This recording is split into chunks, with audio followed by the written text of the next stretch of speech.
ঝগড়ারচর বাজারে যাত্রা শুরু করল স্বনামধন্য শিক্ষা প্রতিষ্ঠান শহীদ ক্যাডেট একাডেমি। মাহফুজুর রহমান সাইমনের পাঠানো তথ্যচিত্রে বিস্তারিত। টাঙ্গাইল হতে সরাসরি পরিচালিত ঐতিহ্যবাহী শিক্ষা প্রতিষ্ঠান শহীদ ক্যাডেট একাডেমির ঝগড়ারচর বাজার শাখার শুভ উদ্বোধন সম্পন্ন হয়েছে। আজ 10 জানুয়ারি 2026 শনিবার শেরপুরের শ্রীবর্দী উপজেলার ঐতিহ্যবাহী ঝগড়ারচর বাজারে এক জাঁকজমকপূর্ণ অনুষ্ঠানের মাধ্যমে প্রতিষ্ঠানটির নতুন এই শাখার শিক্ষা কার্যক্রম আনুষ্ঠানিকভাবে চালু করা হয়। আয়োজিত এই অনুষ্ঠানে সভাপতিত্ব করেন সাবেক ইউপি চেয়ারম্যান আলহাজ শাহজাহান মিয়া। এতে প্রধান অতিথি হিসেবে উপস্থিত ছিলেন শহীদ শিক্ষা পরিবারের প্রতিষ্ঠাতা চেয়ারম্যান আলহাজ শহীদুল আলম শহীদ। এছাড়াও অনুষ্ঠানে বিশেষ অতিথি হিসেবে ঝগড়ারচর বাজারের বিশিষ্ট ব্যক্তিবর্গ এবং অভিভাবকগণ উপস্থিত ছিলেন।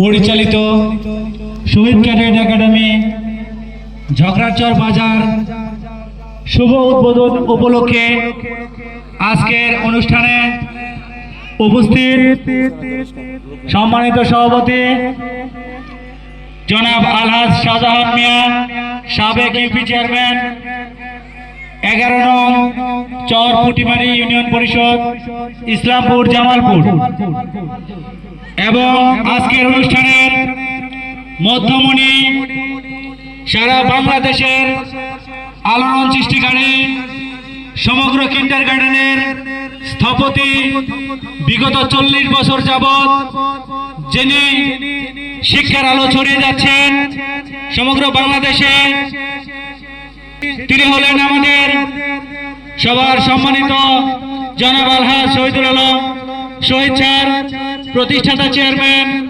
শহীদ শিক্ষা পরিবার।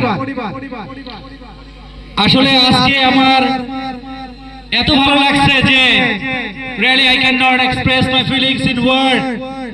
When we went to visit to door at the time, most of the people Jhagrachor Bazar, they have a silly notion. They say to me that this is fake, this is not real, it's impossible to establish a branch at Jhagrachor. At the time I said them, if you want to justify, you can visit our office, you can attend in our program. We are really truthful, we are not fake, we are not false. So at that time I want to say that the people of Tangail, we are not fake.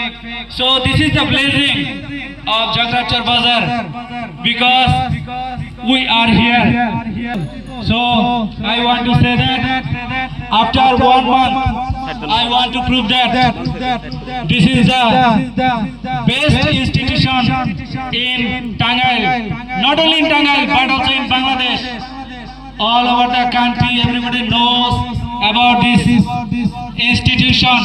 So this is the blessing for the guardians, for the students. So I want to say the guardians, if you want to build up the career of your students, if your children, so this is high time, this is suitable time. So you will admit your students after justification. But there are many teachers, but all the teachers not equal. I am not best, but I am different. I want to teach my students in my own method so that they can learn English very easily. But I have seen many students after passing their graduation, they cannot make a single sentence. They don't know how to make sentence, how to speak, how to write any sentence properly. They just learn English only for passing their examination. But I think that this is not proper education.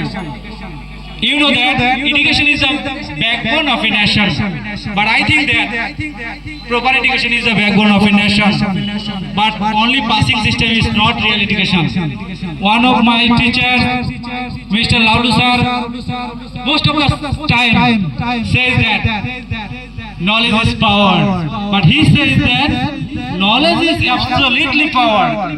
This is not only power, absolutely power.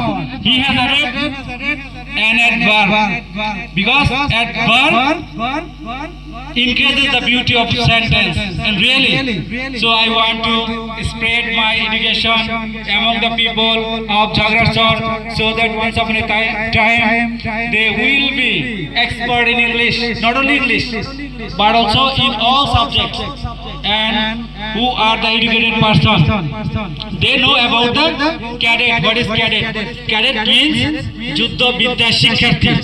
তো এইখানে শুধু শিক্ষা না, যুদ্ধবিদ্যা শিক্ষার্থী, যেখানে 7 থেকে 10 লাখ পর্যন্ত student অংশগ্রহণ করার পর সেইখানে সারা বাংলাদেশে মাত্র 12টি ক্যাডেট কলেজ রয়েছে, যেখানে মেয়েদের জন্য মাত্র 3টি আর ছেলেদের জন্য 9টি।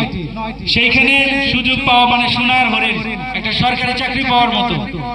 তো সেই সুযোগটা আপনাদের হাতে এসেছেন, তাই আপনারা হেলায় সময় নষ্ট না করে আপনাদের সন্তানের সুন্দর ভবিষ্যৎ গড়তে চাইলে without any hesitation, after justification, you can come here, you can visit our office, then you can admit your children in our coaching center or in our school.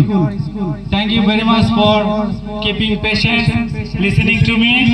সবাইকে ধন্যবাদ এবং আমাদেরকে সহযোগিতা করার জন্য যারা যারা অক্লান্ত পরিশ্রম করেছেন তাদেরকে অভিনন্দন ও কৃতজ্ঞতা প্রকাশ করে সবাইকে ধন্যবাদ দিয়ে এবং আমাদের কর্ণধার জনাব শহীদুল আলম শহীদ স্যারকে কৃতজ্ঞতা প্রকাশ করে আমি আমার সংক্ষিপ্ত বক্তব্য এখানে শেষ করছি। আমার ভুল ত্রুটি ক্ষমা সুন্দর দৃষ্টিতে দেখবেন, এই বলে আমার সংক্ষিপ্ত বক্তব্য শেষ করছি। আসসালামু আলাইকুম। Thank you very much.